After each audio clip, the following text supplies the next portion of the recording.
Monday the 2nd. Oh, sorry, Tuesday for the normal people. Good morning, everybody. Hope everyone's doing alright. I may as well get this out of the way before I do anything about anything. And that is obviously that there is the protest coming up this Saturday. Still tentative, provided nothing goes tits up over at the weekend and what have you, or people get into a serious emergency. Should be down there. I'm already planning my route and what have you, and making sure that I'm going to be able to get up there, of course. The only thing that needs to be done in preparation is getting a whole load of bottles ready so that I'm not going to become a puddle in the ground. But other than that, we're all good to go. Now on to the main part of this video, which I want to talk about basically what I want from any party that gets elected into 10 Downing Street on the 4th of July. And what I want more than anything is three primary things.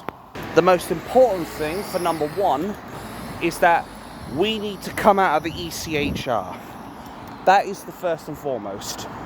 While we still remain tied to them, we cannot do anything about the illegal immigrants that are coming over here that have no legal or human right to be here.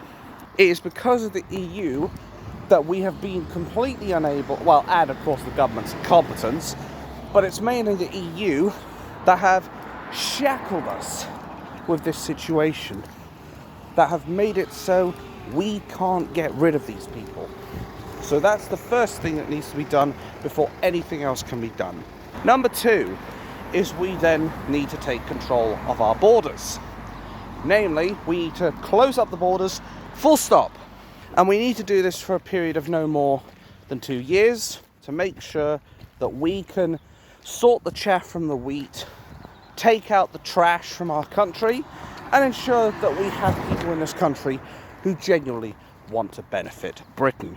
Because as long as we pander to people who have no legal or human right to be here, or we pander to the criminals, or we keep foreign criminals here in jail rather than deporting them, we are still going to be in this situation where we basically become a third world shithole, or a laughing stock for the world, as we're known for our namby-pamby soft touch. We need to be dealing with this stuff with an iron fist rather than a silk glove. And of course, number three is our sovereignty needs to be regained, because right now it is currently under threat from Palestinians, or pro-Palestinian sympathizers, or terrorist sympathizers, or the death cult that is Islam. And what's sad is some of these politicians, like Jeremy Corbyn, even says people like Hamas and Hezbollah are his friends. So is it any wonder that Muslims want to vote for Labour, especially the hardliners? But of course the mainstream media won't tell you this, because, say it with me folks, it doesn't suit the narrative. They don't want us to know this, because then it will allow Labour to continue its campaign to get into power and basically accelerate the degeneration, if you will, of Great Britain. Last time I checked, this country is supposed to be called Great Britain, not Great Britannistan. Of course, point 3 also ties in somewhat to point 1 of leaving the ECHR, because they also threaten our sovereignty. How are we supposed to write our own laws if we have EU jurisdiction coming in to tell us what we can and can't do? I don't think that really needs any answering, does it? But that's what we need, regardless of what party gets elected. Obviously, I'm hoping Reform does, but considering the number of sheep that we have in this country, I am worried it may be for nothing. Though that being said, even if Reform fails, I think it's going to send a message to the establishment, namely that the shift of power is changing.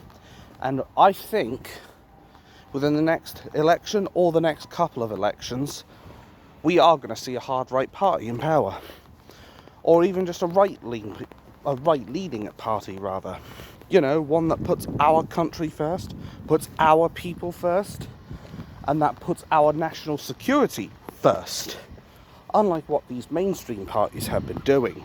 Because say what you will about some of the scandals going on in reform, I guarantee you, if we end up voting Labour, or we end up voting a Conservative government in power again, the status quo is either going to remain the same as far as the Conservatives, or it's going to be Conservatives 2.0 if we vote Labour in.